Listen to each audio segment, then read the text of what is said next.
다들 100세 시대라고 참 쉽게들 말하대요. 그런데 막상 환갑 지나고 보니까 그 길어진 수명이 축복이 아니라 숨이 턱 막히는 감옥처럼 느껴질 때가 있습니다. 혹시 지금 이 영상 보시는 분들 중에 평생 성실하게 일했으니 내 노후는 최소한 남부럽지 않게 굴러갈 거라고 믿는 분 계십니까? 죄송하지만 착각일 수 있습니다. 제가 딱 그랬거든요. 전북 전주에서 공장장으로 30년 넘게 뼈를 묻고 퇴직금에 국민연금까지 짱짱하게 받아들었을 때만 해도 제 앞날에 이런 비참한 순간이 올 줄은 꿈에도 몰랐습니다. 지난달이었어요.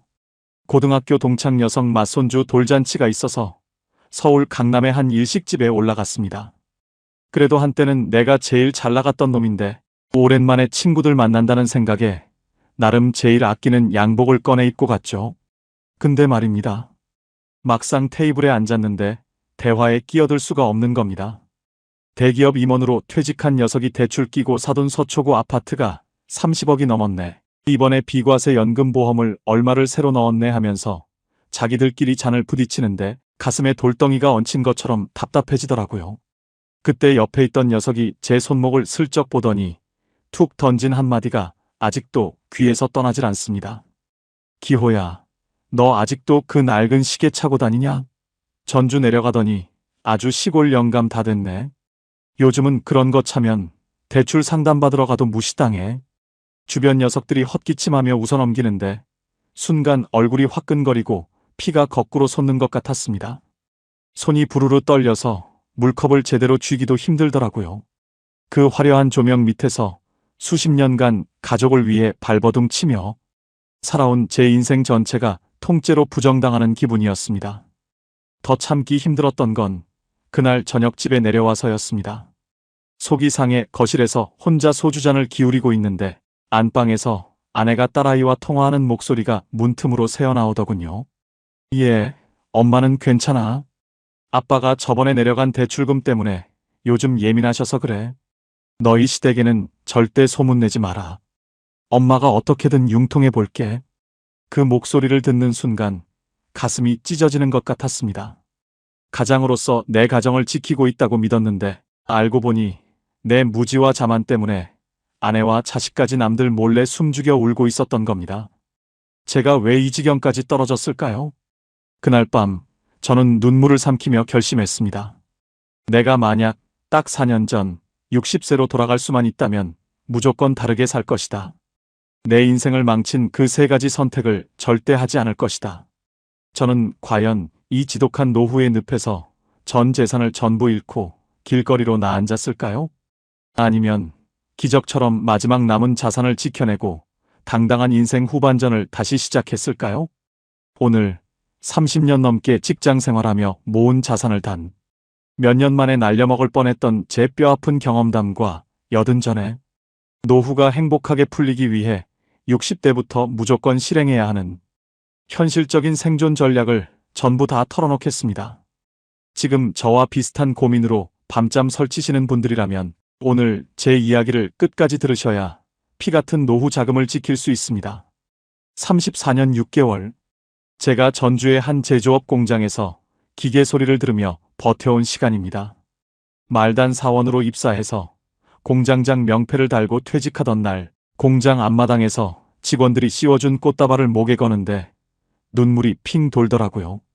기호야, 너 정말 고생 많았다.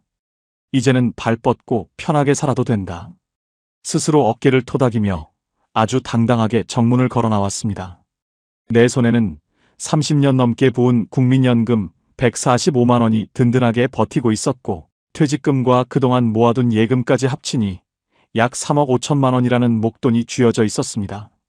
지금 살고 있는 작은 아파트 한 채도 내 명의로 되어 있으니 솔직히 이만하면 내 노후는 아무 문제 없을 거라고 자만했습니다. 그때까지만 해도 제 인생에 먹구름이 낄 거라곤 상상조차 못했습니다. 퇴직하고 석 달쯤 지났을 때였을 겁니다. 집에만 있으니 몸이 근질근질하던 차에 평소 알고 지내던 동네 선배가 점심이나 먹자며 저를 불러내더군요. 전주 외곽의 한 한정식집에서 만났는데 그 선배가 밥을 먹다 말고 슬쩍 제 눈치를 보며 서류 봉투 하나를 꺼내놓는 겁니다. 완주 쪽에 아주 기가 막힌 땅이 나왔는데 조만간 그 주변으로 도로가 뚫리고 대규모 물류창고가 들어선다는 이야기였습니다. 기호야, 너 언제까지 그 쥐꼬리만 한 은행 이자나 받으면서 살래? 요즘 같은 저금리 시대에 퇴직금 그냥 묻어두면 똥 된다. 이 땅 지금 평당 20만 원인데 도로 뚫리면 최소 60만 원 위로 올라가. 내가 너 아끼니까 슬쩍 알려주는 거야. 그 선배의 말이 마치 대단한 특급 정보처럼 제 귀 속으로 쏙쏙 박혔습니다. 사실 퇴직하고 나니 사회에서 내 존재감이 사라진 것 같아 은근히 불안했거든요. 돈이라도 크게 불려서 내가 아직 죽지 않았다는 걸 증명하고 싶은 객기가 발동한 겁니다. 집에 와서 아내에게 슬쩍 이야기를 꺼냈더니 아내는 안색이 변하며 제 팔을 붙잡았습니다. 당신 미쳤어요? 우리가 그 돈이 어떤 돈인데 땅에 묻어요? 그냥 은행에 넣어두고 연금 받으면서 조용히 살아요, 제발. 아내의 간곡한 만류에도 불구하고 제 귀에는 이미 아무 소리도 들리지 않았습니다. 공장장까지 지낸 내가 눈이 어두워서 실수를 하겠냐며 오히려 아내를 융통성 없는 사람으로 몰아붙였습니다.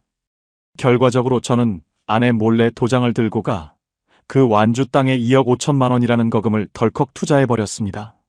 내 노후를 책임져 줄 피 같은 퇴직금의 대부분이 그 쓸모없는 맹지에 묶이는 순간이었습니다. 계약을 마치고 돌아오는 길에 가슴이 뿌듯했습니다.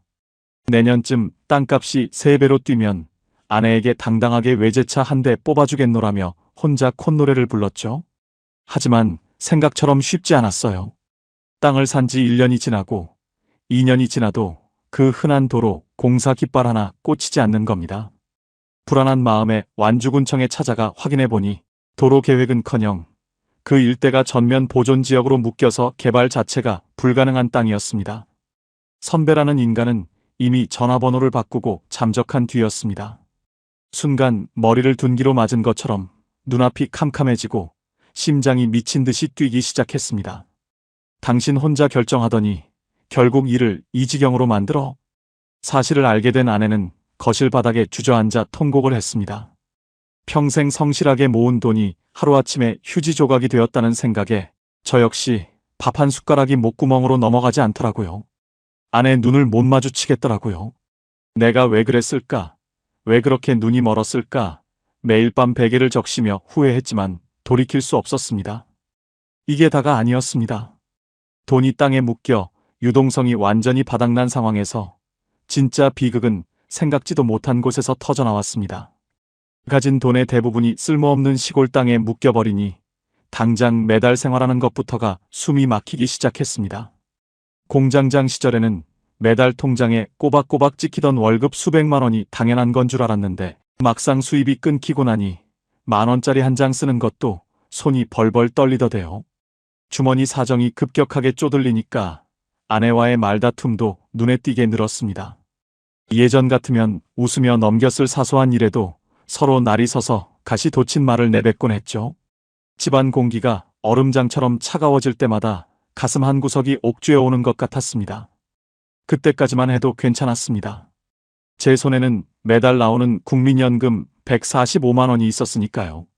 아내가 마트에서 파트타임으로 일하며 벌어오는 몇십만 원을 보태면 사치 부리지 않고 숨만 쉬고 살기에는 어떻게든 버틸 수 있는 금액이었습니다. 그래, 땅은 없는 셈 치고 내 몸 하나 건강하게 잘 관리하면서 이 연금으로 소박하게 버텨보자. 그렇게 스스로를 다독이며 깨어진 마음을 겨우겨우 추스르고 있었습니다. 그런데 문제는 그 다음이었어요. 내 노후가 본격적으로 진흙탕에 처박히기 시작한 건 다름 아닌 하나뿐인 아들. 녀석의 전화 한 통 때문이었습니다. 서울에서 대학을 졸업하고 겨우 자리를 잡아가던 아들이 결혼할 여자가 생겼다며 내려온 겁니다. 오랜만에 자식 얼굴을 보니 반가운 마음도 잠시, 녀석이 멋쩍게 급적거리며 꺼낸 이야기에 제 심장은 다시 한번 덜컥 내려앉았습니다. 아버지, 요즘 서울 변두리에 작은 20평대 전세 하나 구하려고 해도 최소한 3억 원은 있어야 해요. 제가 모아둔 돈의 대출을 최대한 끌어모아도 1억 원이 부족한데 혹시 아버지가 조금만 보태주실 수 있으세요? 결혼해서 들어갈 집은 있어야 하잖아요. 아들의 간절한 눈빛을 바라보는데 입이 차마 떨어지지 않더라고요. 평생 남부럽지 않게 키웠다고 자부했던 자식인데 인생의 가장 중요한 순간에 아비로서 돈이 없다는 말을 하기가 왜 그리도 처참하던지. 만약 제가 완주 땅에 퇴직금을 날려먹지 않았다면 1억 원쯤은 호기롭게 내어주며 어깨를 두드려줬을 겁니다. 하지만 지금 제 수중에는 자식 결혼식 비용은커녕 다음 달 생활비도 빠듯한 처지였습니다.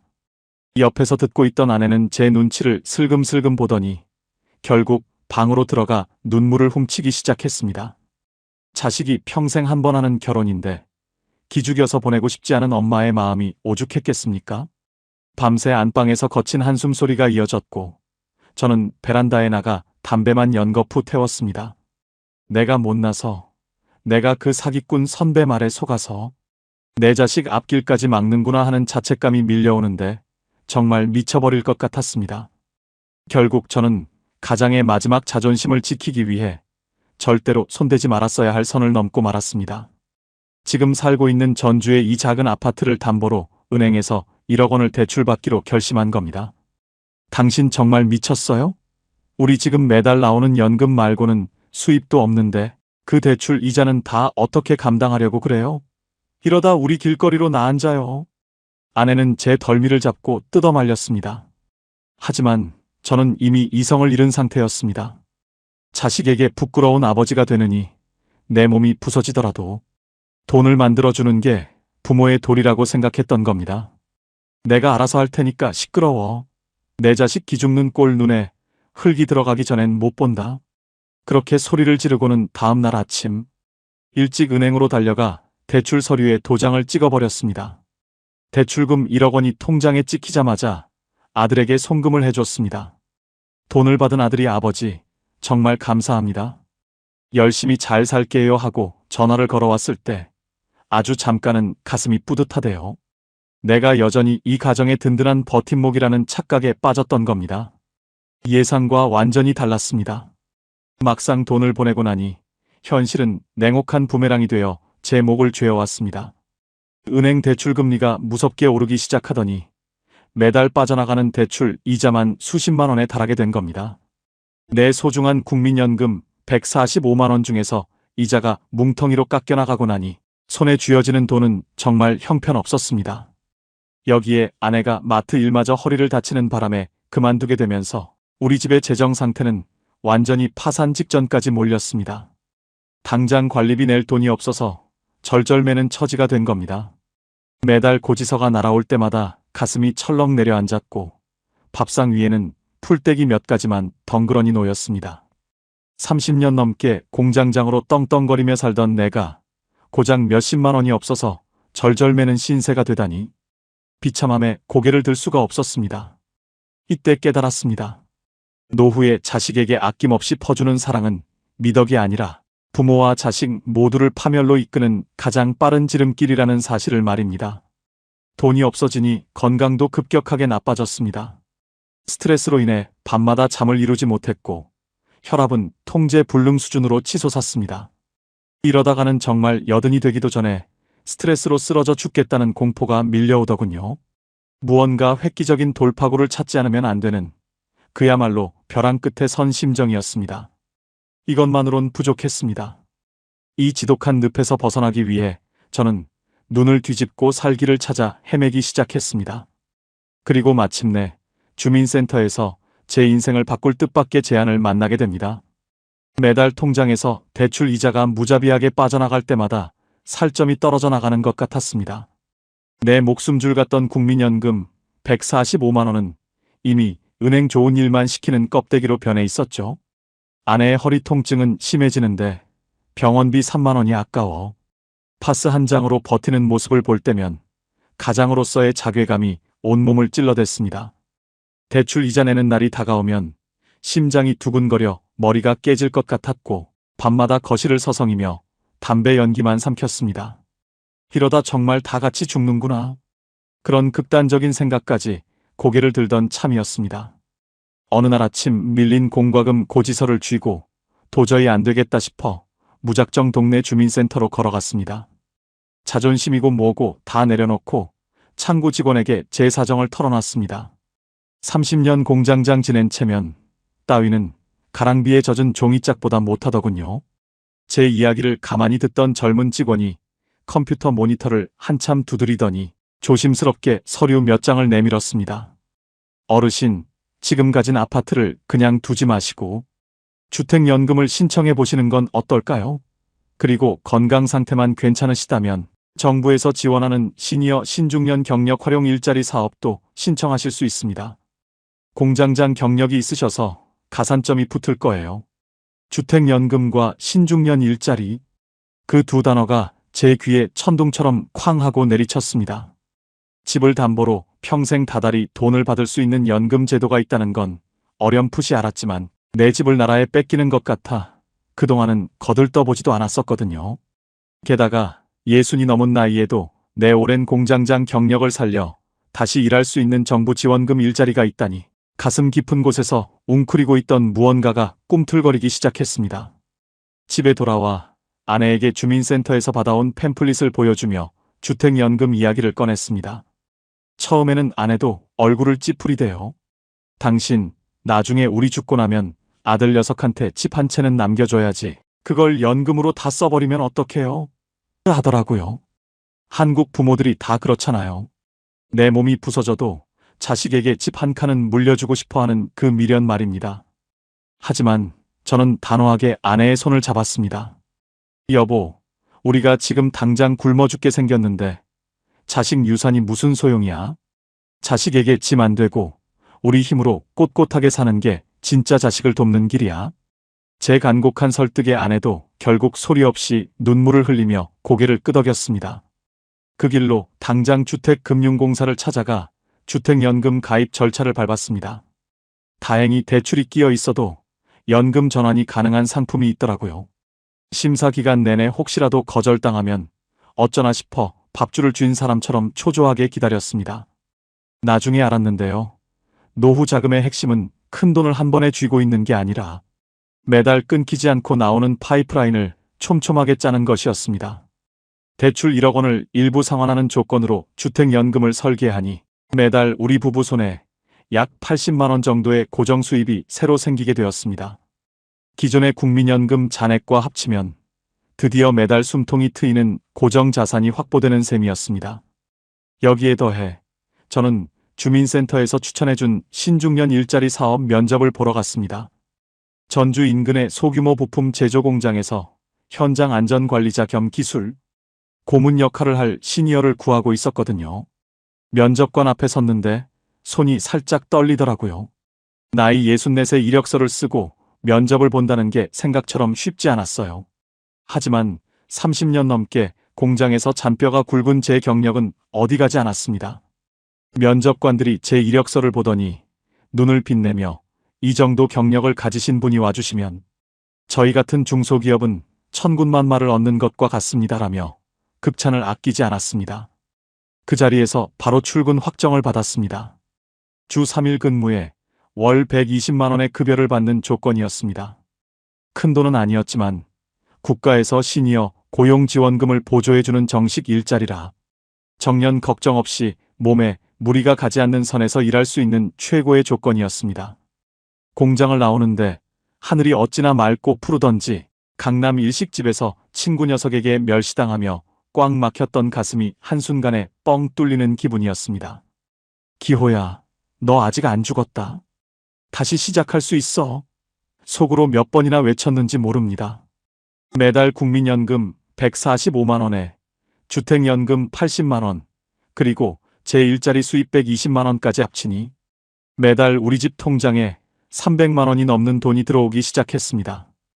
횡하던 아내의 약통에는 제대로 된 관절염 약이 채워졌고 주말에는 아내와 함께 시장에 나가 좋아하는 갈치도 한 토막 사다 구워 먹을 수 있는 여유가 생겼습니다. 아내의 얼굴에 다시 부드러운 미소가 번지는 걸 보며 저는 비로소 기나긴 어둠의 터널을 빠져나왔다고 확신했습니다. 이제야 내 찌그러진 인생이 기적처럼 완벽하게 풀렸구나 싶었습니다. 지옥 같던 빚더미에서 벗어나 드디어 평온한 행복을 누릴 일만 남았다고 믿었습니다. 이게 다가 아니었습니다. 평화는 아주 잠깐이었습니다. 다 된 줄 알았던 제 노후에 과거 제가 무지함으로 저지질렀던 치명적인 실수가 부메랑이 되어 다시 한번 제 숨통을 사정없이 조여오기 시작했습니다. 매주 월요일, 수요일, 금요일 아침마다 양복 대신 편안한 작업복을 입고 현장으로 출근하는 길은 참 오랜만에 맛보는 설렘이었습니다. 30년 넘게 공장에서 잔뼈가 굵은 저였기에 기름 냄새 섞인 현장 공기를 마시니 세포 하나하나가 살아나는 기분이 들대요. 젊은 직원들이 저를 박 고문님이라 부르며 현장의 까다로운 기계 결함이나 안전 문제를 물어올 때마다 제 존재 가치가 다시금 증명되는 것 같아 가슴이 뿌듯했습니다. 돈을 떠나 누군가에게 여전히 필요한 존재라는 사실이 시니어에게는 얼마나 큰 보약인지 모릅니다. 통장의 숫자들도 아주 정직하고 예쁘게 찍히기 시작했습니다. 매달 꼬박꼬박 들어오는 국민연금 145만 원에 우리 집 아파트를 담보로 평생을 보장받는 주택연금 80만 원, 그리고 새로 나가는 공장에서 주는 월급 120만 원까지 합치니 매달 345만 원이라는 든든한 돈이 제 자산 파이프라인 구축의 핵심이 되어 주었습니다. 불과 몇 달 전까지만 해도 대출 이자 몇십만 원에 벌벌 떨며 온 가족이 숨죽여 울던 그 집이 맞나 싶을 정도로 우리 집 거실에는 다시 활기가 돌았습니다. 가장 먼저 한 일은 아내를 데리고 전주 시내의 큰 정형외과에 간 것이었습니다. 그동안 돈 아깝다며 물리치료 한 번 제대로 못 받고 팥으로 버티던 아내였는데 의사 선생님이 조금만 늦었으면 큰일 날 뻔했다며 처방해준 제대로 된 약을 먹기 시작하니 밤에 앓는 소리가 눈에 띄게 줄었습니다.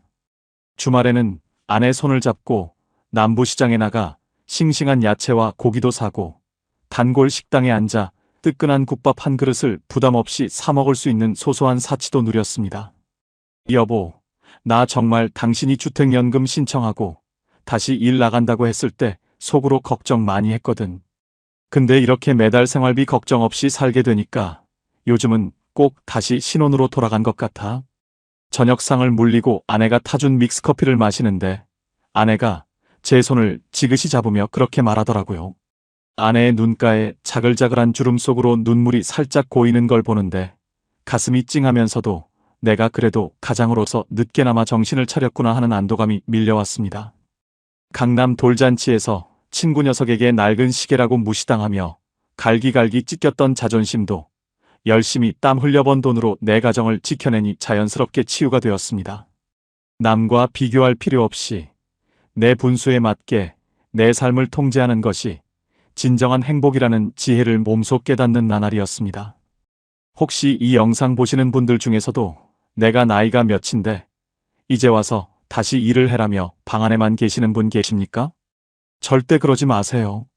소일거리라도 내 몸을 움직여 사회와의 끈을 놓지 않는 것이 노년의 고독감과 건강을 지키는 가장 확실한 연금보험이자 최고의 노후 준비입니다. 저 역시 몸이 건강해지니 혈압도 정상으로 돌아왔고 매일 밤 찾아오던 지독한 불면증도 씻은 듯이 사라졌습니다.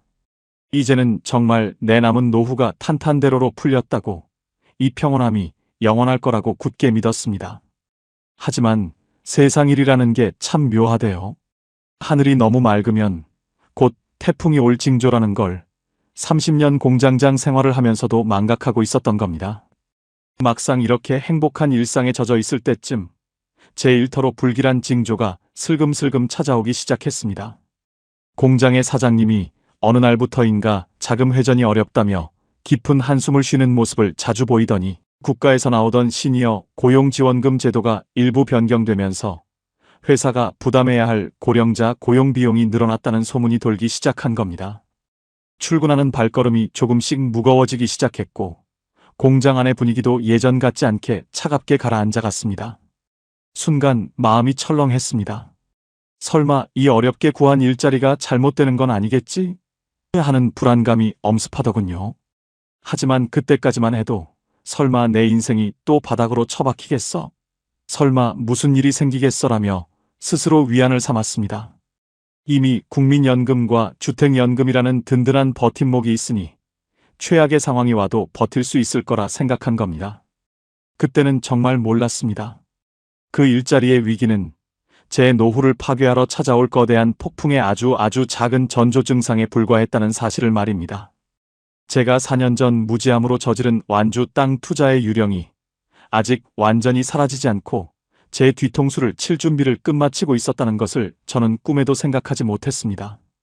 인생의 겨울이 다 지나가고 마침내 따뜻한 봄날만 계속될 줄 알았습니다. 공장에서 첫 달 월급 120만 원이 제 명의로 된 통장에 찍히던 날, 저는 30년 전 첫 직장에 입사했을 때보다 더 가슴이 떨렸습니다. 매달 25일이면 들어오는 국민연금 145만 원에 주택연금 80만 원, 그리고 피땀 흘려 번 월급까지 더해지니 통장 잔고가 채워지는 재미에 밤잠을 설칠 정도였죠. 돈이 도니까 신기하게도 그동안 쑤시고 아프던 온몸의 관절들이 씻은 듯이 나았습니다. 돈이 최고의 보약이라는 옛말이 하나도 틀린 게 없더대요. 그해 10월의 어느 토요일이었습니다. 전주천을 따라 억새가 하얗게 피어난 아주 눈부시게 맑은 가을날이었죠. 저는 아내에게 오랜만에 제일 좋은 옷을 꺼내 입으라고 했습니다.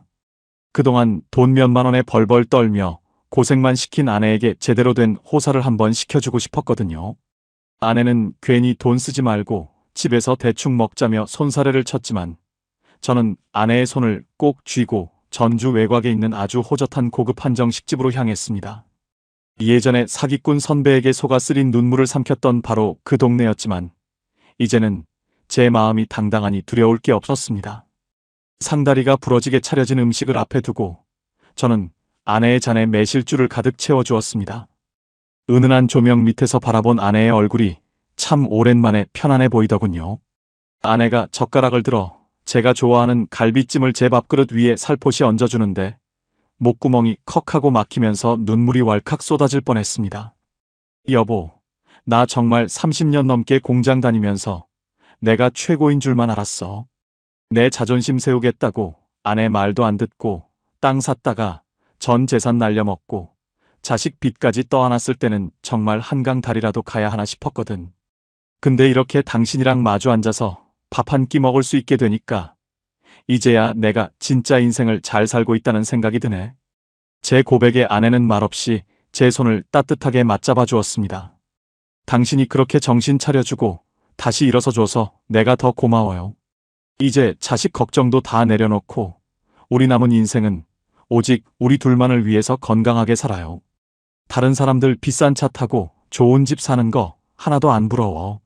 지금 이렇게 매달 연금 따박따박 나오고 우리 두 발로 걸어 다닐 수 있으면 그게 진짜 부자지, 안 그래요? 아내의 그 한마디가 제 찌그러진 가슴을 완벽하게 펴주었습니다. 서울 강남 돌잔치에서 대기업 임원 출신 친구 녀석이 아직도 그런 시계 차고 다니냐며 무시했던 독설들이 아내의 따뜻한 눈빛 한 번에 눈 녹듯 사라져버렸습니다.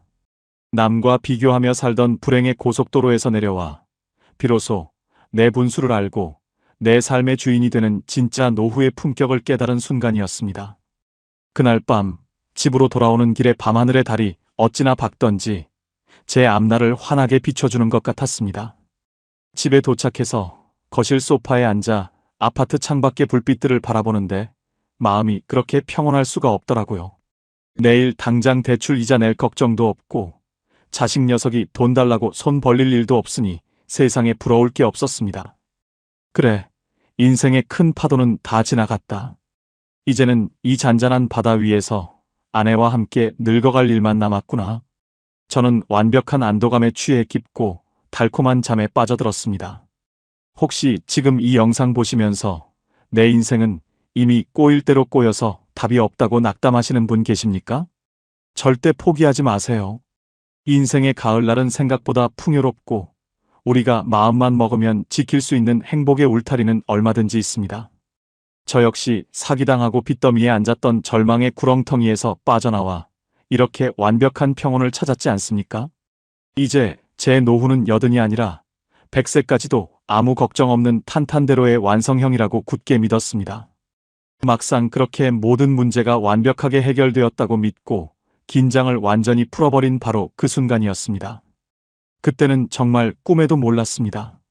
제가 완벽하다고 믿었던 그 보금자리 밑바닥에서 제 인생을 송두리째 파멸로 몰고 갈 무서운 시한폭탄의 초침이 이미 째깍거리며 돌아가고 있었다는 사실을 말입니다.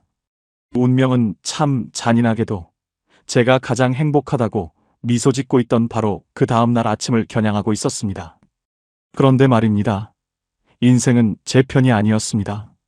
어제까지만 해도 아내와 눈부신 가을날의 만찬을 즐기며 내 노후는 완벽하게 정착되었다고 믿었는데 참 인생이라는 게 한치 앞을 알 수가 없대요.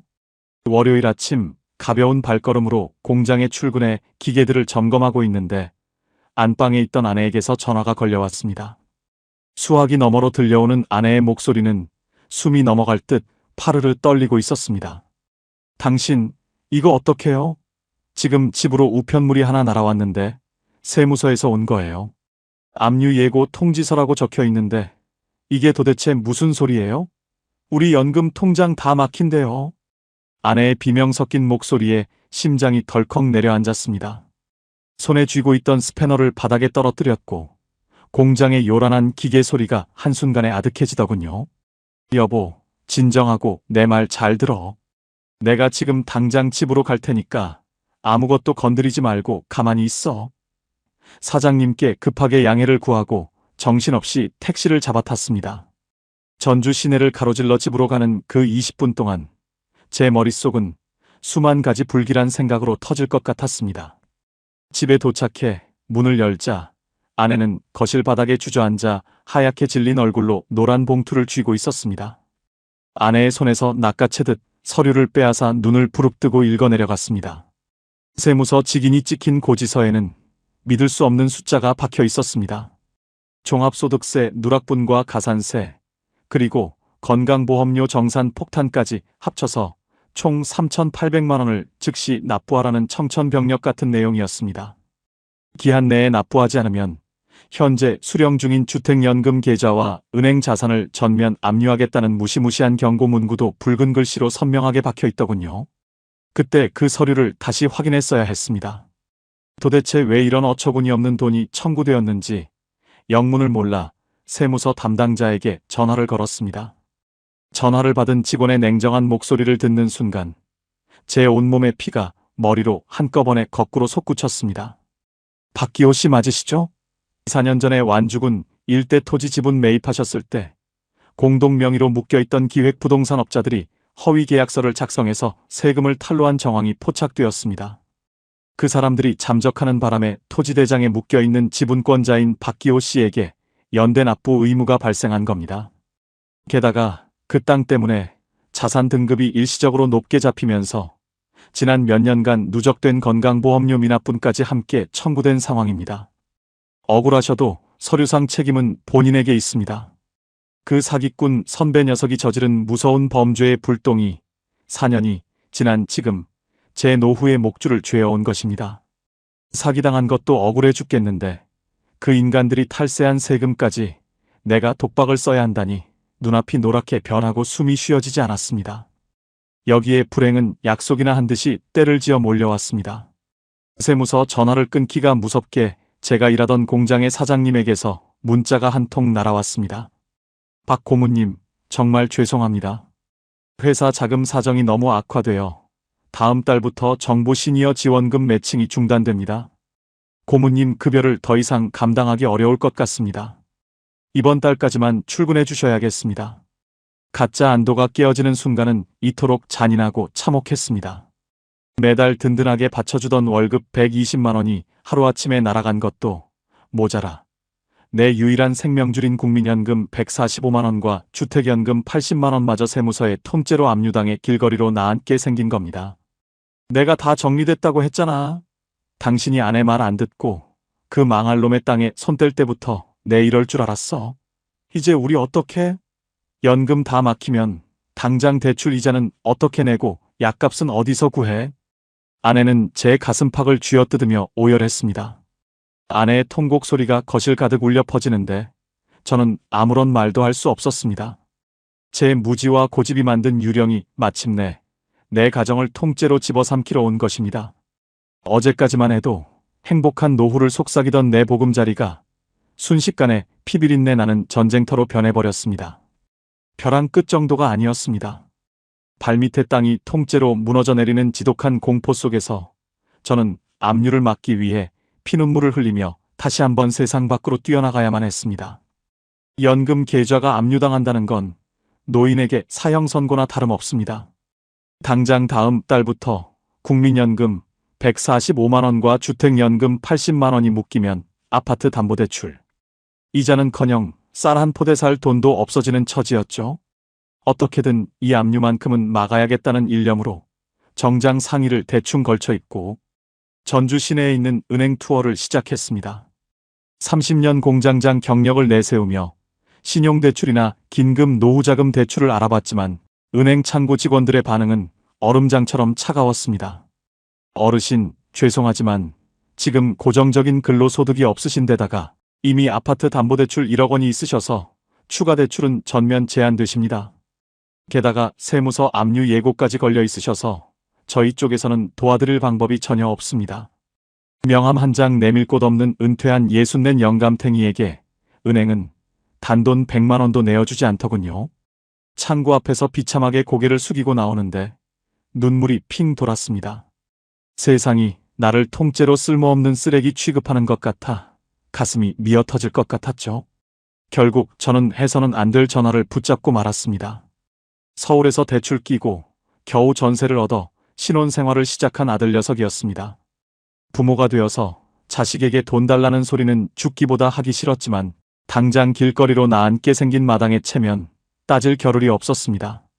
전주천 둔치 벤치에 앉아 떨리는 손으로 아들의 번호를 눌렀습니다. 아들, 어미랑 별일 없지? 다름이 아니라 내가 예전에 사두었던 땅 문제로 세무서에서 갑자기 세금 정산 폭탄이 날아와서 그래. 한 3천만 원 정도가 당장 급하게 필요한데 연금 압류를 막으려면 이번 주 안으로 내야 하거든. 혹시 조금만 융통해 줄 수 있겠니?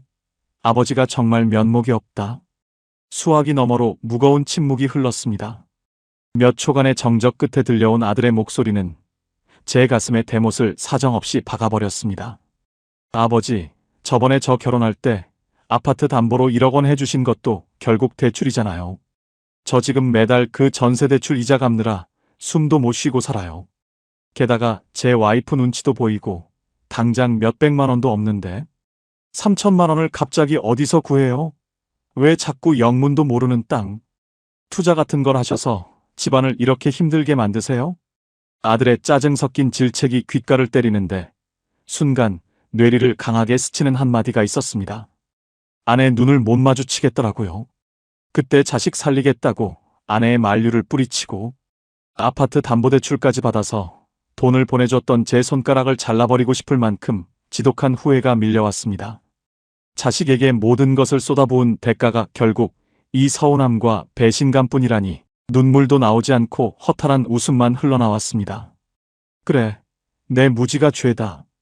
미안하다 아들. 신경 쓰지 말고 잘 살아라. 전화를 뚝 끊어버리고 벤치에 엎드려 어깨를 들썩이며 꺼느껴 울었습니다. 돈도 잃고 자식에게 든든했던 아버지로서의 품격도 잃고 이제는 아내와의 관계마저 파탄날 지경에 이른 것입니다. 그날 저녁 집에 들어가니 아내는 거실불도 켜지 않은 채 캄캄한 방구석에 누워 있었습니다. 제가 들어오는 소리가 나는데도 미동조차 하지 않더군요. 밥상 위에는 온기라곤 전혀 없는 차가운 물 한 사발만 덩그러니 놓여 있었습니다. 내가 가장으로서 내 가정을 지키고 있다고 믿었는데 알고 보니 내 오만함과 얄팍한 자존심 때문에 가장 소중한 사람들을 가장 깊은 지옥으로 밀어넣은 꼴이었습니다. 이대로 주저앉아 연금이 압류되는 걸 지켜보며 파멸할 것인가, 아니면 마지막 남은 자존심의 뼈조각이라도 긁어모아 이 난관을 헤쳐나갈 것인가.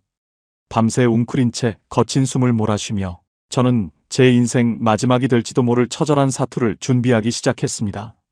돈 앞에 장사 없고 자식 앞에 돌이 없다는 옛말이 뼈에 사무치게 다가오대요. 자식에게 거절당하고 돌아온 집안은 그야말로 지옥이 따로 없었습니다.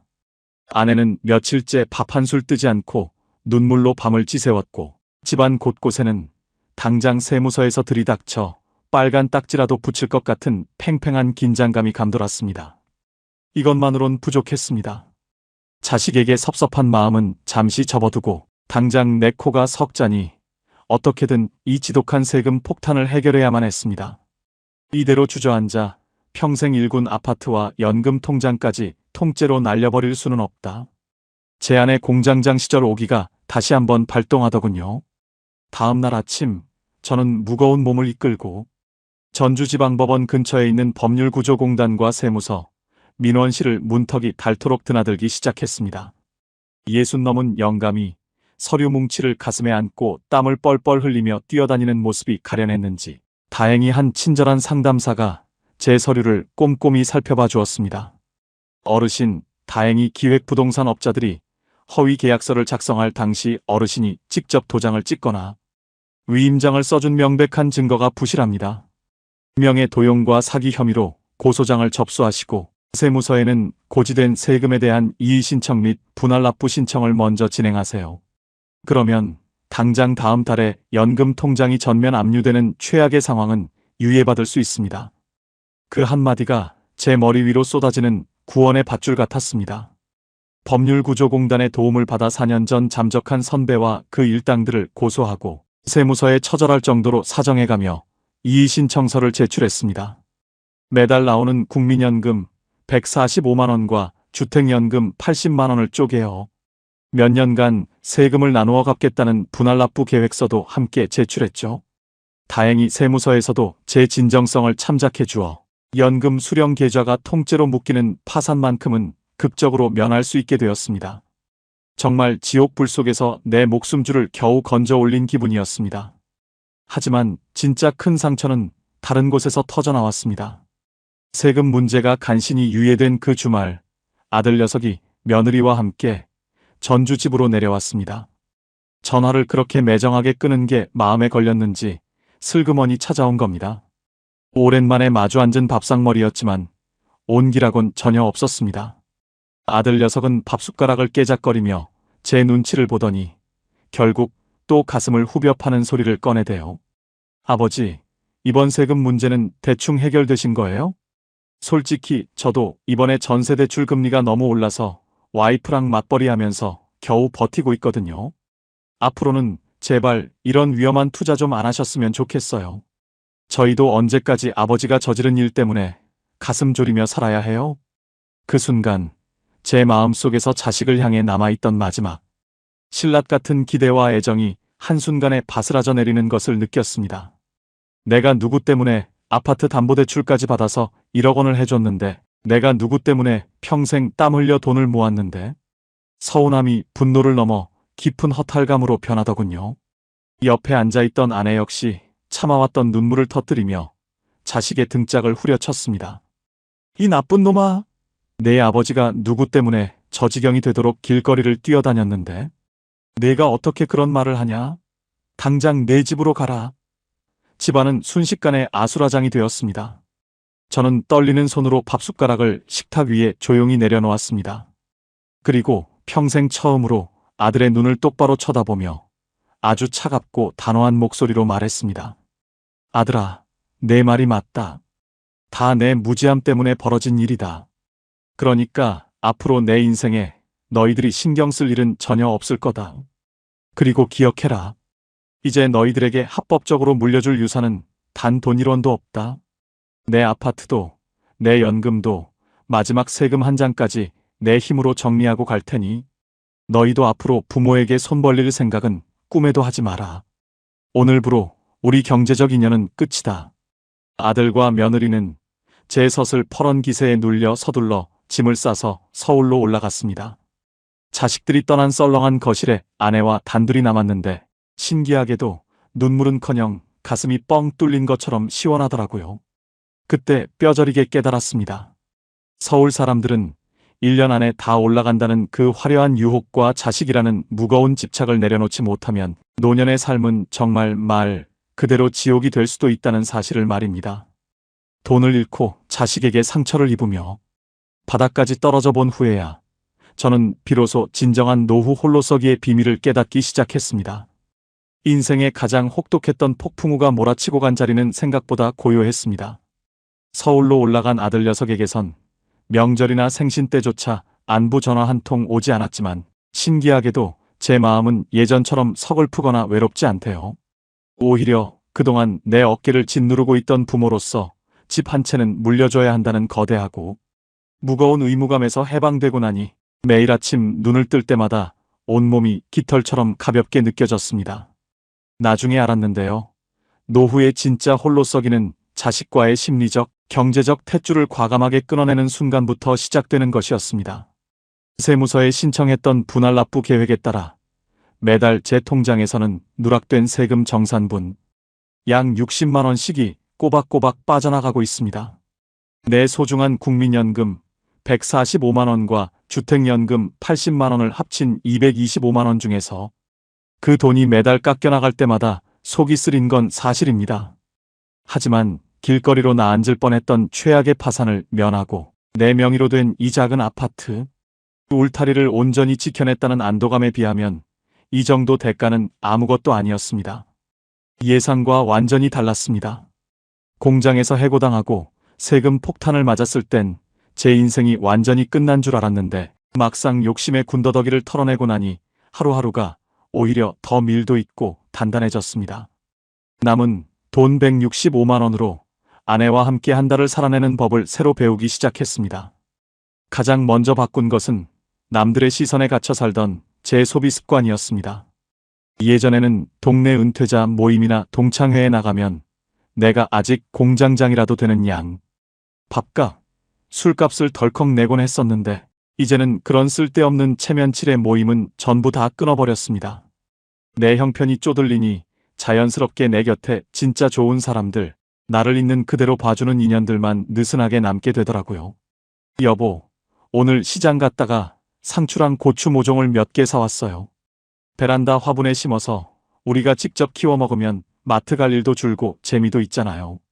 어느 날 오후 아내가 베란다에 흙을 깔고 고물고물 모종을 심으며 환하게 웃는 모습을 가만히 지켜보았습니다. 화려한 레스토랑에서 수십만 원짜리 한정식을 먹을 때보다 내 지갑 사정에 맞게 검소하게 차려진 밥상 앞에서 아내와 마주 앉아 시시콜콜한 이야기를 나누는 지금, 이 순간이 훨씬 더 가치 있고 평온하다는 지혜를 이제야 뼈저리게 깨달은 것입니다. 행복은 멀리 있는 것이 아니라 외부의 시선에서 완벽하게 자유로워진 내 마음속에 담겨있는 법이었습니다. 일을 그만두니 시간적 여유가 생겨 체력 관리에도 집중하게 되었습니다. 나이 60이 넘어가면 살을 빼는 것보다 몸을 지탱할 다리 근육을 키우는 게 최고의 연금보험이라는 말을 듣고 매일 아침 전주천 변을 따라 1시간씩 꼿꼿한 자세로 걷기 운동을 시작했습니다. 숨이 약간 찰 정도로 다리에 힘을 주고 걸으니 스트레스로 치솟던 혈압도 정상으로 돌아왔고 밤마다 저를 괴롭히던 지독한 불면증도 거짓말처럼 사라졌습니다. 90대가 되어서도 내 두 발로 직접 걸어 다닐 수 있는 근육 자축을 매일 차곡차곡 쌓아가고 있는 셈입니다. 지금 제 손목에는 강남 돌잔치에서 친구 녀석이 낡았다고 비웃었던 그 30년 된 시계가 여전히 채워져 있습니다. 하지만 이제는 그 시계를 볼 때마다 부끄럽기는커녕 34년 동안 가족을 위해 성실하게 일해온 제 훈장 같아서 어깨가 당당하게 펴집니다. 남이 나를 어떻게 평가하든 내 기준에 따라 꼿꼿하게 살아가는 품격이야말로 시니어가 가질 수 있는 가장 근사한 매력 아닐까요? 수많은 시행착오와 배신의 아픔을 겪으며 바닥까지 떨어져 본 끝에 저는 마침내 제 노후에 가장 안전하고 평온한 정착지에 도달했습니다. 비록 통장 잔고는 넉넉하지 않고 자식과는 멀어졌지만 내 힘으로 매달 생활비를 통제하고 내 가정을 내 울타리 안에서 지켜내고 있는 지금이 제 인생을 통틀어 가장 자유롭고 평화롭다고 감히 말씀드릴 수 있습니다. 이것만으론 부족했습니다. 제 지독한 실패담을 통해 얻은 이 현실적인 생존 공식들을 이제 막 은퇴의 문턱에 서서 저와 똑같은 실수를 저지르려고 하는 수많은 시니어분들에게 마지막으로 꼭 전해드려야겠다는 사명감이 생겼습니다. 다시는 저 같은 바보 같은 아버지가, 저 같은 미련한 은퇴자가 나오지 않기를 바라는 마음으로 말입니다. 제가 만약 딱 4년 전 그 화려했던 공장장 퇴직 날로 돌아갈 수만 있다면 저는 무조건 제 손에 쥔 3억 5천만 원이라는 자산을 다르게 다루었을 겁니다. 그 사기꾼 선배가 완주 땅 이야기를 꺼내며 유혹할 때 뺨을 한 대 후려쳤을 것이고, 아들 녀석이 서울에서 전세 자금이 부족하다고 손을 벌릴 때 눈물을 머금고 단호하게 거절했을 겁니다. 하지만 이미 지나간 세월은 돌이킬 수 없고 저는 뼈아픈 대가를 치르고 나서야 비로소 은퇴 후에 절대 깨뜨려서는 안 되는 노후. 자금의 진짜 법칙들을 온몸으로 배웠습니다. 다시는 나 같은 사람이 나오지 않기를 바라는 마음으로 은퇴의 문턱에 서 계신 시니어 동지분들에게 피 묻은 생존 조언을 몇 가지 꼭 전해드리고 싶습니다. 첫째로, 은퇴 후에는 절대로 한 번에 큰 돈을 벌겠다는 대박 환상을 버리셔야 합니다. 주머니에 퇴직금이라는 목돈이 쥐어지면 평생 느껴보지 못한 묘한 자신감과 불안감이 동시에 찾아옵니다. 은행 이자는 쥐꼬리 같고 주변에서는 주식이니 땅이니 비과세 연금보험이니 대출 상품이니 하며 온갖 화려한 말로 귀를 현혹하죠. 하지만 분명히 기억하세요.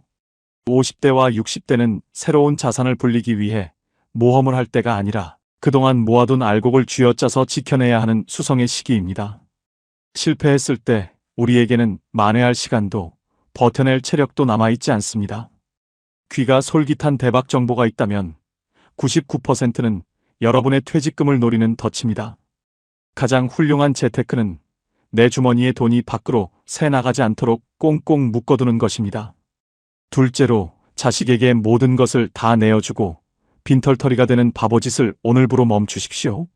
한국 부모들은 자식 일이라면 심장이 먼저 반응해서 내 노후 자금줄을 툭툭 끊어 처자식에게 바치곤 합니다. 저 역시 자식 결혼 자금 보태주겠다고 살고 있는 아파트를 담보로 1억 원을 덜컥 대출받아 보냈었죠. 그 결과가 어땠습니까? 매달 피 같은 연금에서 대출 이자가 뭉텅이로 깎여나갈 때 자식은 대신 갚아주지 않습니다. 오히려 자식에게 기대를 품는 순간 돌아오는 것은 서운함과 배신감이라는 칼날뿐입니다. 자식에게 재산을 물려주는 순간 자식도 잃고 내 인생도 잃게 됩니다. 내 손에 쥔 자산은 주택연금이든 국민연금이든 무조건 다달이 나오는 연금 파이프라인으로 묶어두고 내 품위와 자립을 위해서만 쓰십시오. 자식에게 마지막까지 짐이 되지 않고 당당하게 내 밥벌이 내가 하며 사는 것이 자식을 향한 가장 깊은 사랑이자 진짜 부모의 도리입니다. 셋째로, 사회적 평가와 타인의 시선에서 완벽하게 탈출하셔야 합니다. 내가 과거에 어떤 회사를 다녔고 얼마의 연봉을 받았으며 몇 평짜리 집에 사는지를 평가받던 화려한 시절은 정문 걸어 나오는 순간 이미 다 끝난 겁니다. 강남 돌잔치에서 친구 녀석이 제 30년 된 시계를 보고 시골 영감이라 비웃었을 때 저는 제 인생 전체가 부정당하는 것 같아 밤잠을 설치며 분노했습니다. 그때는 몰랐습니다. 남과 비교하는 순간 내 노후는 불행의 고속도로로 진입한다는 사실을 말입니다. 이제는 남자답게 혹은 여자답게 살 필요도 없고 남들에게 좋은 사람이라는 소리를 들으려 애쓸 필요도 전혀 없습니다. 오직 나와 내 곁을 지켜주는 배우자의 즐거움과 평안을 위해서만 지갑을 열고 시간을 쓰십시오. 내 분수에 맞게 삶의 군더더기를 과감히 덜어내고 과소비를 통제할 수 있다면 매달 손에 쥐어지는 100만 원, 150만 원의 연금만으로도 죽을 때까지 먹고 사는데 아무런 문제가 없습니다. 인생의 마지막 장을 어떻게 채워갈지는 온전히 내 손에 달려 있습니다.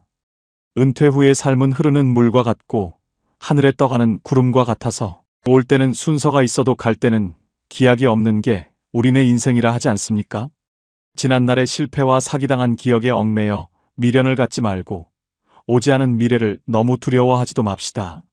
지금 내 앞에 있는 아내와 따뜻한 밥 한 끼 나누는 시간, 내 두 발로 전주천 변을 당당하게 걸을 수 있는 허벅지 근육과 체력, 그리고 평온하게 쉴 수 있는 내 명의의 작은 공간이 있다면 그것으로 우리 인생은 이미 차고 넘치는 부자인 것입니다. 마음먹기에 따라 잘 산 인생과 못 산 인생이 갈리는 법입니다. 더 이상 외부의 시선을 빼앗기지 말고 스스로 세운 기준에 따라 홀가분하고 당당하게 인생 후반전을 설계해 나가시기를 진심으로 바랍니다. 34년 넘게 공장장으로 큰소리치며 살던 제가 한순간의 잘못된 선택으로 바닥까지 추락했다가 다시 일어서기까지 참 많은 눈물을 흘렸습니다. 완주 땅에 묶인 2억 5천만 원, 자식에게 퍼준 아파트 담보대출 1억 원, 그리고 날벼락처럼 날아왔던 세금 폭탄 3,800만 원까지 제 인생의 가장 가혹했던 겨울날들을 지나오며 뼈저리게 느낀 지혜가 있습니다. 어제 죽은 이들이 그토록 갈망했던 오늘이라는 귀한 시간 속에서 우리는 지금 이 순간을 살아가고 있다는 사실입니다. 지나간 과거의 후회에 발목 잡혀 남은 인생을 낭비하기엔 우리에게 남은 황금빛, 노년의 시간들이 너무나도 소중합니다. 마지막으로 인생의 후반전을 준비하시는 시니어 동지분들을 위해 오늘 이야기의 핵심 3가지만 꼭 요약해드리겠습니다. 오늘 내용 중 꼭 기억해야 할 핵심 3가지. 내 주머니에 돈을 꽁꽁 묶어라. 은퇴 후 50대와 60대는 자산을 불리는 시기가 아니라 수성하는 시기입니다. 주식이든 기획부동산이든 대박 유혹에 흔들리지 말고 확실한 국민연금과 주택연금 중심에 매달 나오는 고정자산 파이프라인을 촘촘하게 구축하십시오. 자식에 대한 집착과 유산 미련을 버려라. 자식에게 전 재산을 쏟아붓고 빈털터리가 되는 것은 부모와 자식 모두를 망치는 독약입니다. 냉정하게 경제적 독립을 선언하고 내 자산은 마지막까지 내 품위와 자립을 위해 쓰십시오. 자식에게 짐이 되지 않는 당당한 부모가 되는 것이 최고의 사랑입니다. 타인의 시선에서 탈출하고 근육을 저축하라. 남들이 어떤 차를 타고 어떤 집에 사는지 비교하는 불행의 고속도로에서 당장 내려오십시오. 과거의 명함은 잊고 오직 나와 내 배우자의 평온을 위해 살아가야 합니다. 당장 오늘부터 허리를 꿋꿋이 펴고 걸으며 80, 90까지 내 2발로 걸어다닐 다리 근육을 저축하십시오. 영겁의 세월 속에 인간의 삶은 흐르는 물과 같고 하늘에 떠가는 구름과 같다고 합니다. 올 때는 순서가 있었지만 갈 때는 순서도 없고 기약도 없는 것이 우리네 인생입니다. 나이 먹어서 얼굴에 주름이 늘고 은퇴했다고 해서 결코 서러워할 필요 없습니다. 오히려 세사의 정답에서 벗어나 연륜 있는 사람으로서 따뜻하고 지혜로운 진짜 내 인생을 살 수 있는 최고의 기회이니까요. 가진 것에 만족하고 내 분수에 맞게 즐겁게 살면 통장 잔고와 상관없이 마음만은 세상에서 가장 부유한 부자입니다. 오늘 제 뼈아픈 경험담과 생존 전략이 여러분의 인생 후반전을 더 단단하고 행복하게 설계하는데 작은 디딤돌이 되었기를 진심으로 바랍니다. 이 영상이 조금이라도 도움이 되셨거나 주변의 퇴직금 관리와 자식 문제로 밤잠 설치며 고민하시는 소중한 분들이 계신다면 딱 한 분에게만 이 영상을 공유해 주세요. 그분들의 피 같은 노후 자금을 지키는 큰 구원의 밧줄이 될 것입니다. 구독과 좋아요는 앞으로도 더 가차없고 솔직한 진짜 노후의 진실을 전해드리는데 큰 힘이 됩니다. 황금빛으로 멋지게 물들어가는 여러분의 인생 이막을 언제나 진심으로 응원합니다. 끝까지 경청해 주셔서 감사합니다.